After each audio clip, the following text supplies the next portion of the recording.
Buenas noches, licenciados y público presente. Vamos a exponer sobre los estados financieros auditados del curso de Derecho número 3. Somos el grupo número 8. Empezamos desde ahorita.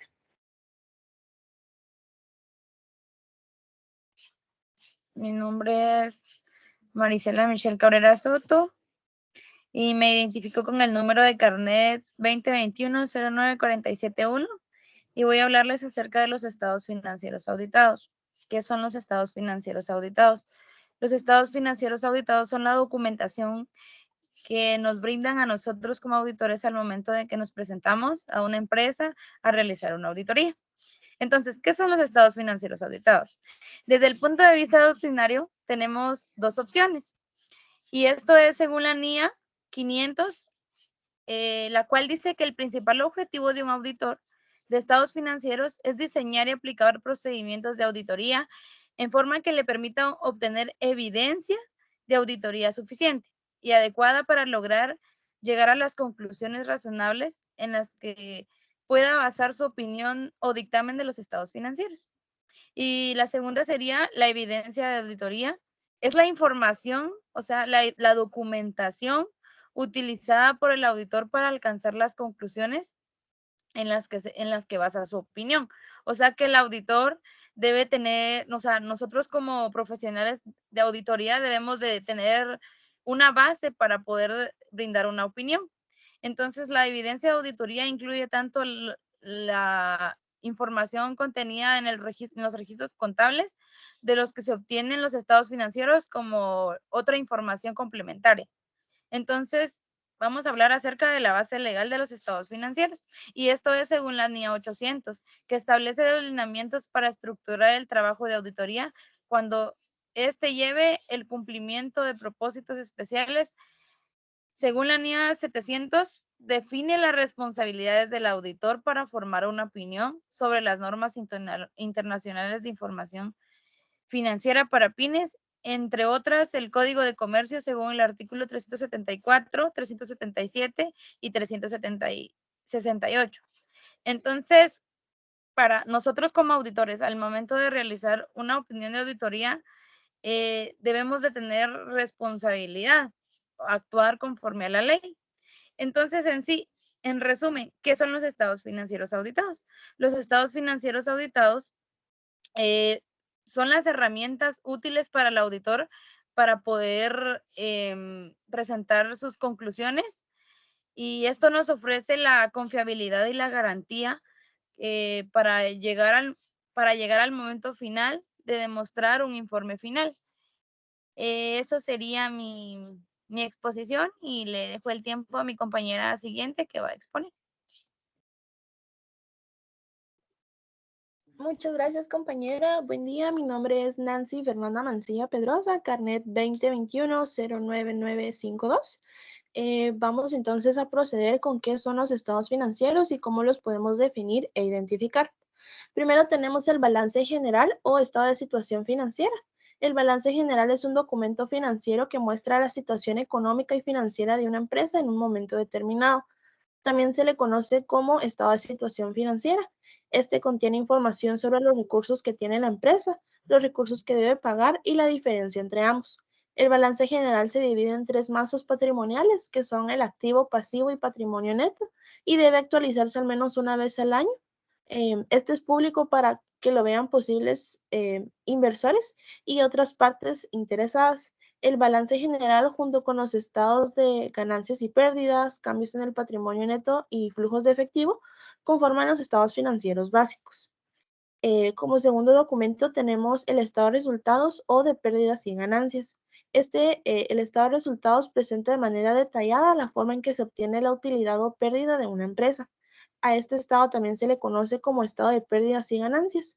Es un reporte financiero que muestra de manera minuciosa la situación de la empresa, es decir, si hubo una utilidad o pérdida en el ejercicio del ciclo contable.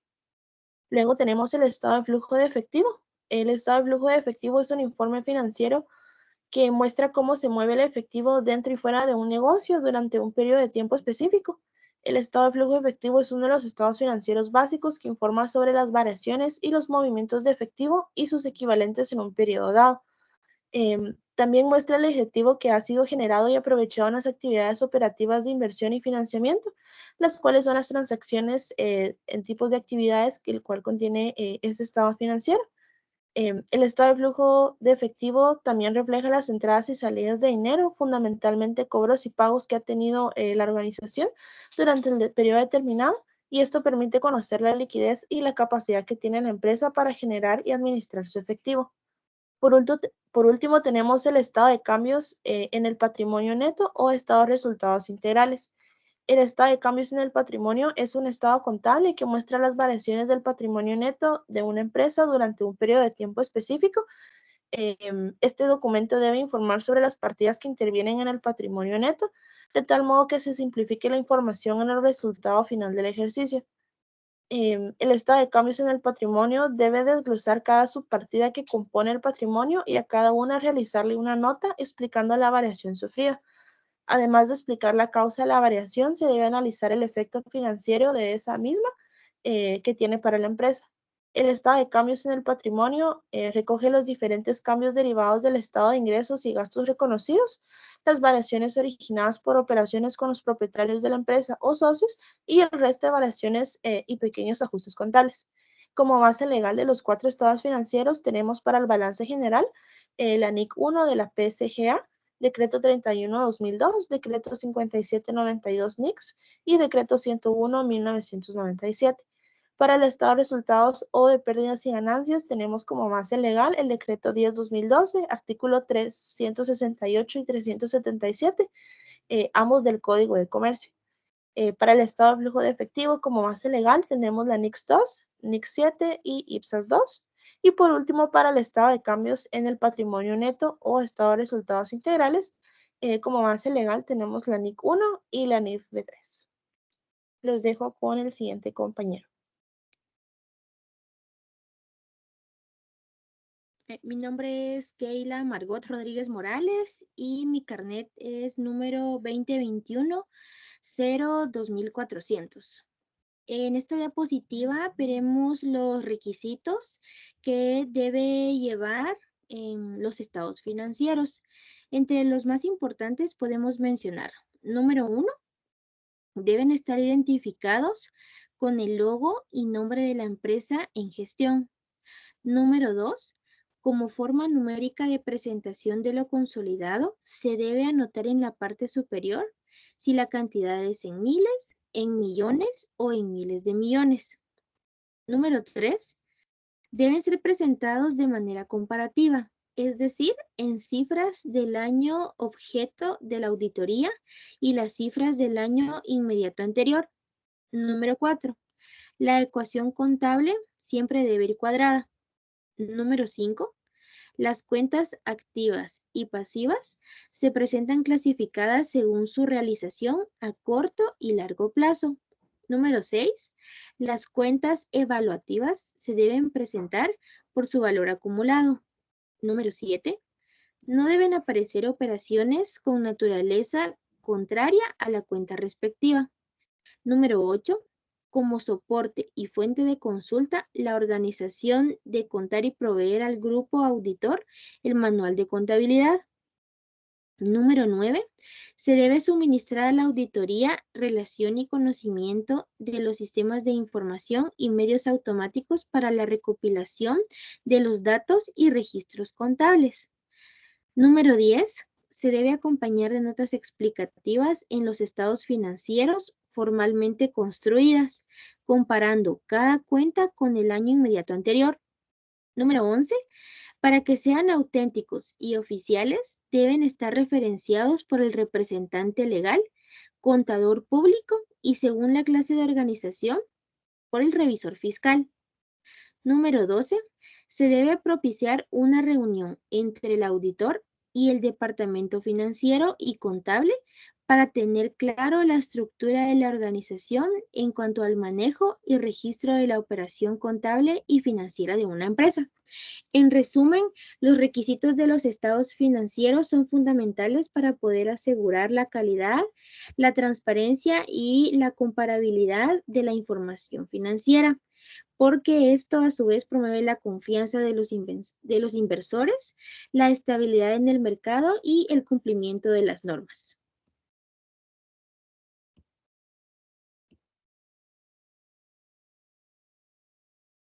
Mi nombre es Salva Joana Ortega Galindo. Me identifico con el número de carnet 2021-04561 y vamos a hablar acerca de la documentación a presentar para realizar una auditoría eficaz. Es esencial preparar una amplia gama de documentos que permitan a los auditores evaluar exhaustivamente la situación financiera y operativa de la empresa. Estos documentos incluyen, en la siguiente diapositiva se van a poder explicar. Como punto número 1 tenemos las actas de asamblea y junta de accionistas. Las actas de asamblea y junta de accionistas reflejan las decisiones y acuerdos esenciales para entender la gestión y cumplimiento de la empresa. También podemos mencionar que estos son documentos oficiales que registran las decisiones llevadas a cabo durante estas reuniones corporativas.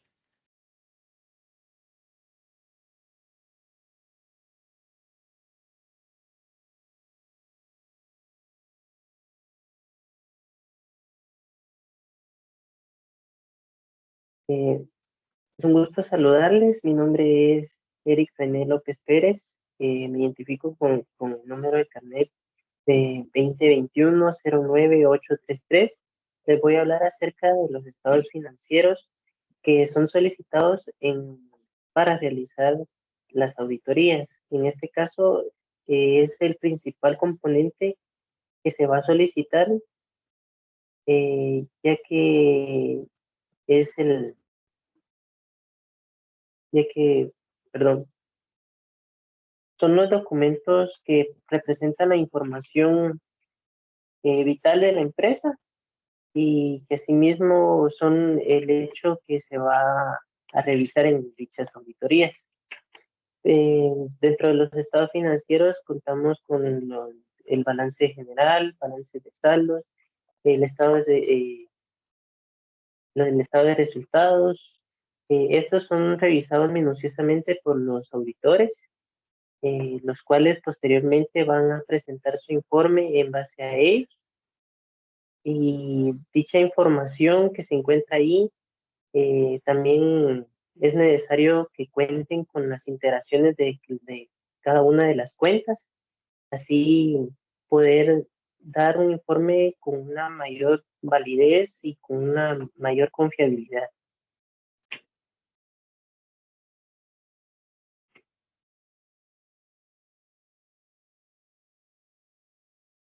En el caso de los contratos y convenios, estos verifican el cumplimiento de las obligaciones y se los va a explicar mejor la compañera siguiente.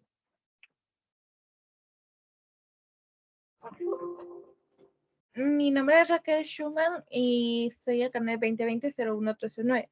Los convenios y los contratos son un punto importante para llevar un control. ¿Qué me refiero con esto? Los contratos, todo personal que tengamos como recurso humano y que nos da su fuerza de trabajo para la empresa o para la entidad, debe tener sus contratos y convenios. Esto tiene que estar amparado bajo el Ministerio de Trabajo. ¿Por qué es importante y por qué se relaciona con los estados financieros? Se relaciona porque tenemos gastos incurridos para ellos, por ejemplo, la indemnización cuando se despide a la persona, cuando tiene una renuncia no se le da indemnización.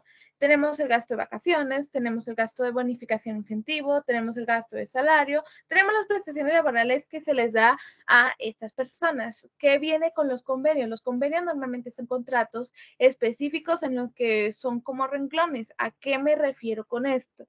Me refiero a que, por ejemplo, podemos tener a un contador que sea el auxiliar. La contabilidad va a estar conformada por el jefe de contabilidad. Vamos a tener un auxiliar 1, un auxiliar 2, un auxiliar 3 y el asistente contable. El asistente contable, su organización va a estar de que tiene que verificar y supervisar a los auxiliares y este asistente tiene que pasarle la información al jefe contable. Pero, ¿en qué entra el contrato y convenio en esta explicación? El asistente, para poder laborar dentro de la empresa, debe tener un contrato o un convenio, o bien un pago por honorarios. Esta es para que ambas partes, tanto el empleado cómo la empresa esté conocida y sepan los lineamientos que tienen que cumplir. ¿Por qué lo estoy relacionando con lo auditado?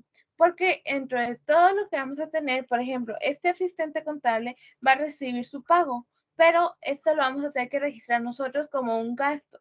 Puede ser que la cuenta sea 5.2.41, honorarios profesionales, puede que nos facture con sus honorarios profesionales de 6,000 o bien que nos dé un recibo. Entonces, por ejemplo, si va a ser una factura, el gasto va a ser deducible, es decir, va a ser 5.1.141. Si va a ser un gasto no deducible, es decir, con recibo, sería 5.1.2.41. Hay que recordar de que si nos factura, tendríamos que ver también el gasto de la retención. ¿Por qué? Porque para la contabilidad viene y ya entra el recurso humano. ¿Qué me refiero con esto? La contabilidad, para tener datos, necesita también datos de los que sacan en recursos humanos, que ellos, por ejemplo, podemos decir que calculan la planilla cuánto va a recibir cada empleado, cuánto va a ser su bonificación, si va a tener una depreciación, si va a tener una bonificación incentivo, si va a tener un bono extraordinario. Son gastos incurridos que recursos humanos maneja y contabilidad tiene que tener conocimiento. Por eso es importante tener el conocimiento de los contratos y convenios, por los gastos que nos atribuye.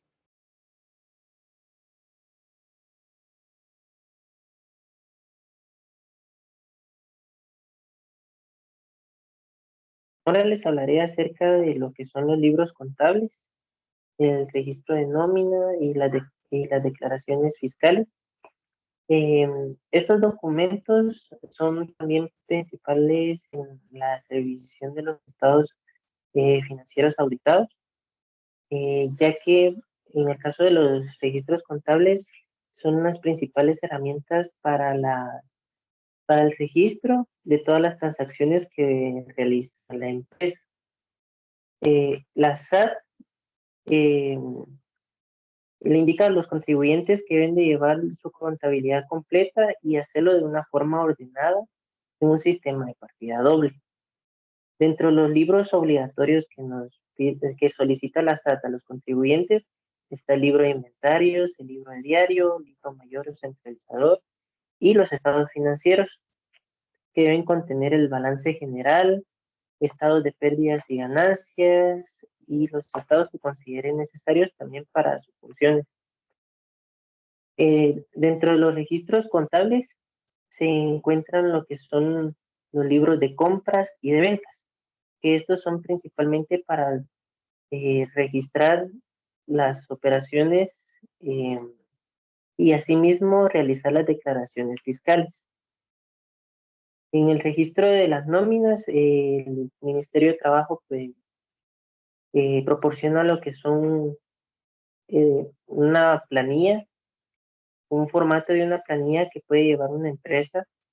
Asimismo, al momento de realizar las prestaciones, el cálculo de las prestaciones, hay porcentajes que lo proporciona la ley. Gracias.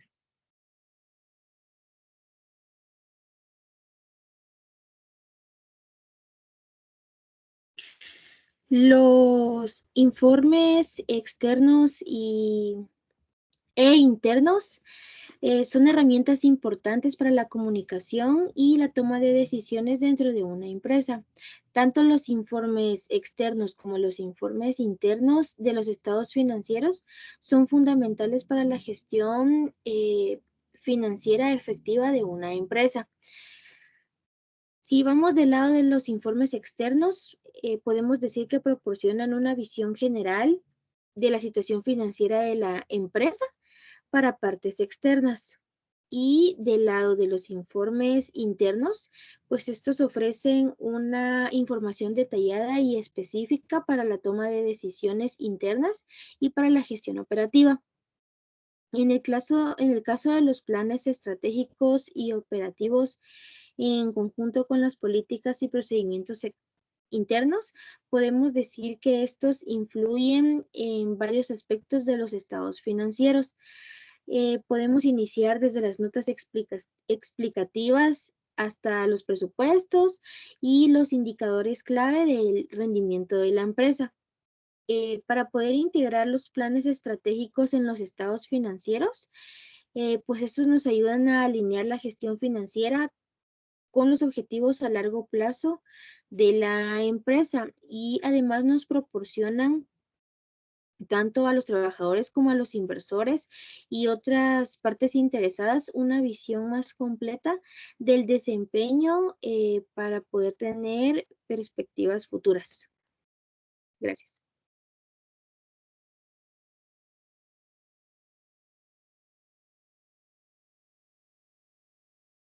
Bueno, en el punto 6 tenemos el comprobante de pago. Los comprobantes de pago soportan las transacciones financieras y son clave para verificar la correcta gestión de los estados financieros. Ahora tenemos también los registros de inventarios. En los registros de inventarios pues, nos permite evaluar la exactitud de los registros contables respecto a las cantidades y el valor de productos y materiales. Nos ayuda a ver la disponibilidad que contamos, ¿verdad? También tenemos los certificados y permisos. En los certificados y permisos, pues lo conforman la legalidad y el cumplimiento de la empresa frente a las regulaciones y la ley, ¿verdad?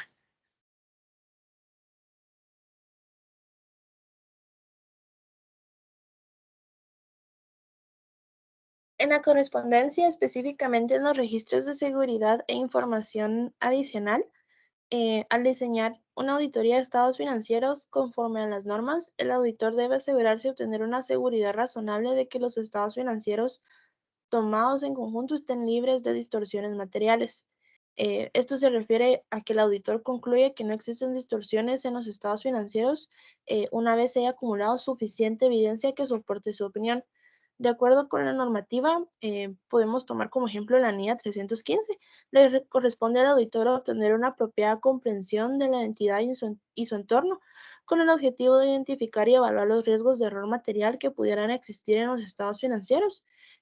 Posteriormente, el auditor debe considerar la evaluación del riesgo de control para así determinar el apropiado riesgo de detección que será aceptable respecto a las afirmaciones de los estados financieros que se evalúen y sobre esta base determinar la naturaleza, oportunidad y alcance de los procedimientos sustantivos. Cualquier auditor cuando considere que el riesgo de control es bajo, los procedimientos sustantivos pueden tener un alcance menor o variar según su naturaleza y oportunidad que considere que si el riesgo es alto. Por su parte, la responsabilidad de preparar y presentar los estados financieros es directamente de la gerencia de la entidad y la existencia de una auditoría de estados financieros no disminuye las responsabilidades de esta misma. Ahora bien, en relación con la obtención de la evidencia, las normas profesionales tienen algunas disposiciones, por ejemplo, la NIA 500, que es la evidencia de auditoría en una auditoría de estados financieros, que trata sobre la responsabilidad del auditor y explica lo que constituye evidencia de auditoría. También precisa la responsabilidad que tiene el auditor de diseñar y aplicar procedimientos de auditoría para obtener evidencia suficiente y adecuada que le permita obtener conclusiones razonables en las que pueda basar su opinión.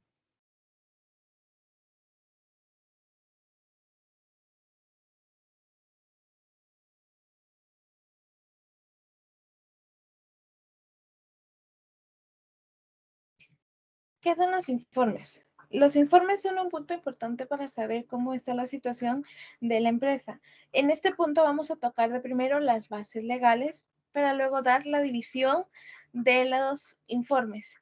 Por lo tanto, vamos a empezar a escribir las bases legales. Tenemos como punto primero el acuerdo A048-2021. Este acuerdo está hablando sobre lo que van a ser los informes internos y externos para una auditoría externa, es decir, un auditor que se contrate para realizar la auditoría a la entidad, más utilizar los papeles que tenemos dentro de la empresa. Tenemos el decreto 101-97 de la Constitución de la República de Guatemala. Este artículo y decretos se refiere a que vamos a empezar a ver la estructura de cómo va a ser el informe, aparte de la estructura, cómo van a ser los pasos a seguir, qué los requerimientos que necesitamos. Tenemos el decreto 57-92. El decreto 57-92 viene siendo también parte de uno de los desglosamientos de la Constitución Política de la República de Guatemala. Tenemos la guía GT 3920. La guía GT 3920 está dirigida y específicamente solamente para Guatemala. ¿Por qué les digo que solamente para Guatemala? Por la parte del GT. Si fuera una parte general, sería guía 3920. Esta guía 3920 nos está diciendo los requerimientos ya específicamente de lo que necesitamos para hacer los informes de una auditoría de los estados financieros. Tenemos el decreto 31-2002. Este decreto 31-2002 también forma parte de uno de los desglosamientos de la Constitución Política de la República de Guatemala. En este decreto lo que estamos hablando es sobre los informes que van a ser con salvedad, con error o etcétera.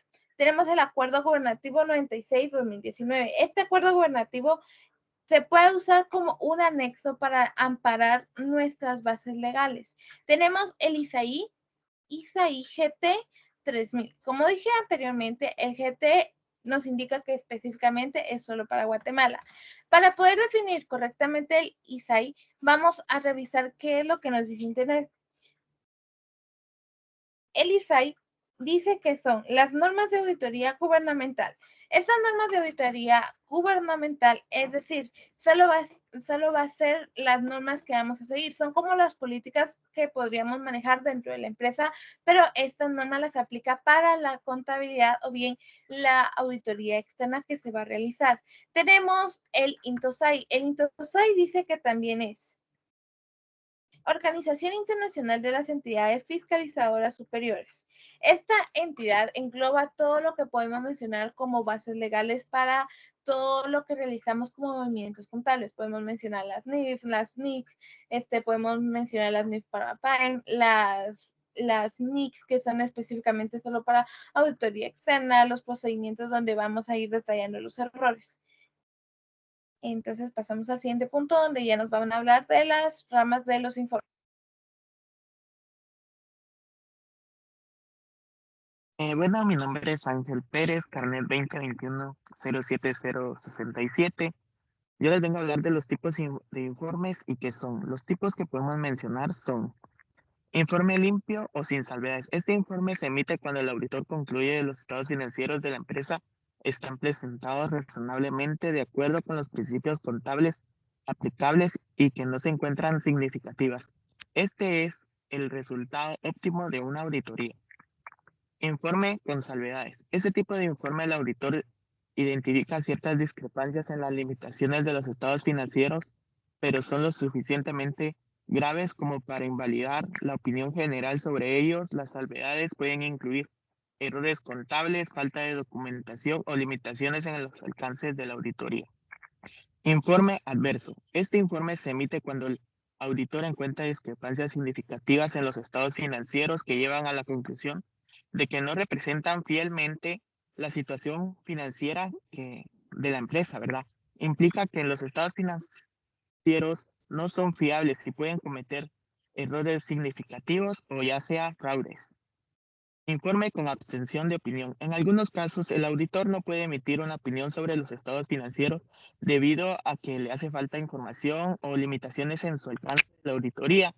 Esto puede ocurrir cuando el auditor no puede obtener suficiente evidencia para respaldar una opinión, ya sea debido a la falta de acceso a los registros o a la presencia de conflictos de interés.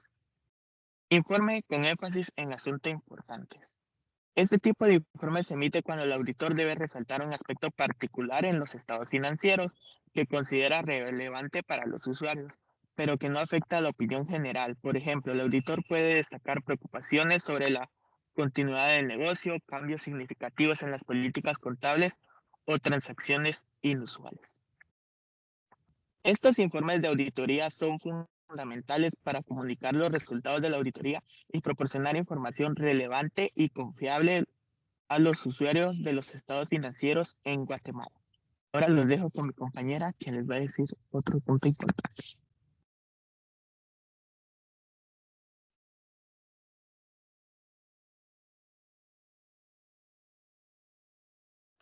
luego de todo lo anterior mencionado, como auditores en algunas circunstancias necesitamos requerimientos adicionales, ya que estos deben solicitarse a las empresas o a las instituciones económicas donde nosotros como auditores nos dirijamos a realizar una auditoría. Los requerimientos adicionales, en el caso de los informes de auditoría, se expresan una opinión sobre la razonabilidad de los estados financieros. Se debe utilizar la norma internacional de auditoría, NIAS sección 700. Dado que la base contable general en Guatemala son las normas internacionales de NIF financiera, la NIF para pequeñas y medianas entidades, NIF para pymes, el dictamen de auditoría debe prepararse siguiendo esta norma internacional. Entonces, el auditor debe realizar un dictamen. Este documento es el documento que como auditores, al finalizar una auditoría, debemos de emitir. Es el resultado final de la examinación de los estados financieros y de la situación financiera de la empresa.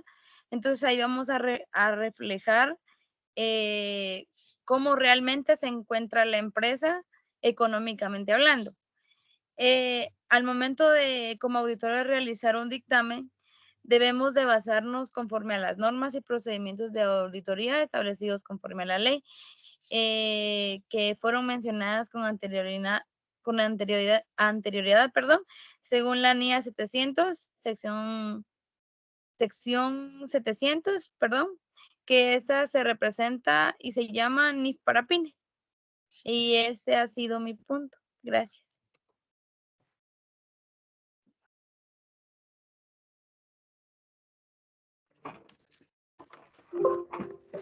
Como datos adicionales que podemos mencionar, la auditoría de estados financieros es importante para saber cómo es la situación financiera de la empresa.